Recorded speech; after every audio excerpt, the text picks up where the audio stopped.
ये कहानी है आबिदपुर बाजपट्टी की, जिसको लिखा है जीशान शेख ने। सुबह का वक्त है। सूरज की पहली किरण जब आबिदपुर बाजपट्टी की गलियों में पड़ती है तो ऐसा लगता है जैसे मिट्टी भी मुस्कुरा उठी हो।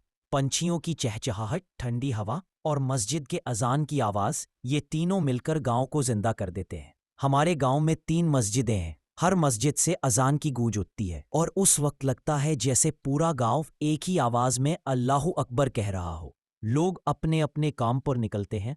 बच्चे स्कूल के लिए तैयार होते हैं, वही सरकारी स्कूल जहां सपनों की शुरुआत होती है।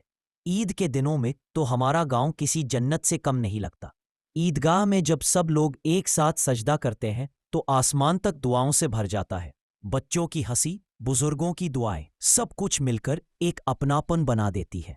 गांव के बगल में एक बहुत बड़ा पेड़ों का बाग है।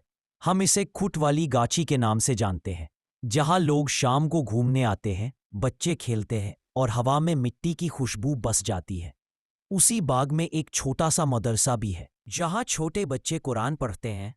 उनकी मासूम आवाज़ों से पूरा माहौल रोशन हो जाता है। वही गांव के शुरू में रेलवे पटरी के बगल में हमारा सरकारी तालाब है।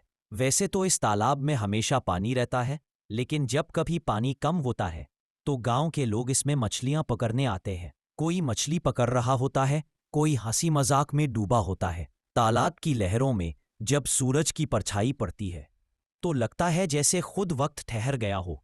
और गांव के आखिरी छोर पर है वो नहर, जो बरसात में किसी नदी जैसी लगती है। पानी का शोर, बच्चों की हंसी और मछलियां पकड़ते लोग, ये सब मिलकर आबिदपुर की शाम को और भी खूबसूरत बना देते हैं। आबिदपुर बाजपट्टी ये सिर्फ एक गांव नहीं है, ये एक एहसास है, जहां मिट्टी से मोहब्बत है, जहां हर दिल में एक दूसरे के लिए जगह है। यहाँ जिंदगी सादी है, लेकिन रिश्ते अमीर हैं। और यही इस गांव की असली पहचान है। आपको ये कहानी कैसी लगी, ज़रूर बताइए।